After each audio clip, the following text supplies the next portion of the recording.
non bàyyi démb booy bi de ataaya bi mu fi ataaya non kenn xamul. waaye kii kay booy daf noo yore ngeen mooy loolu bàyyi sew sa grand bàyyi nee di ñëw ngeen. bàyyi coach la.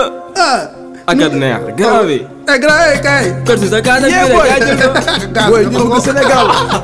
booy ba tey yaa ngi jàpp confiance. mais coach tey gaz la laal. gaz la laal kenn xamul da ngeen jaaykatu gaz sax. wala coach la booy. taxal ko gaz fii daa dem. dafa waa Qatar ñoo ngi ñëw fekk si leen dóor leen. mën nañoo gaaw yéen da ngeen yéex comme ay kak Qatar.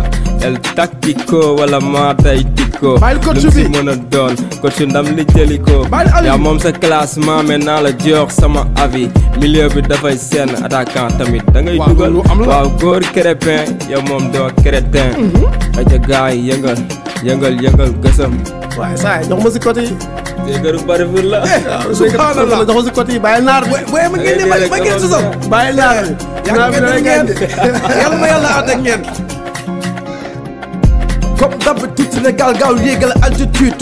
moo tax ba tiit si doo dem ànd ak certitude. amoo équipe type effectif te amoo sax hectique. bi nga synthétique am tactique yaay champion d'Afrique wane ko. saa tey ngaa yóbbu sa gaz bi loo bëgg. yóbbu sa gaz bi balaa aj di la raw. non may wane ko fi lu ñu wane. loolu dafa leer ma gis naa yaa ngi wax di meer. gaynde du rëbb sooy Koulibaly wóolu naa ko Kouyaté si milieu bi. nogatu leen naari gaaw Ismaïla Taal bi. mais grand bi toogal te ne muur wala da ngay pari foot. kut xam nga ne booy doonal coupe. ku la mag yow moo la sut loolu sax nekkul coupe. ndax Mendy dafay mandi. day génn te du boxe. defet avec ñi bii victoire bi mooy c'est forcé.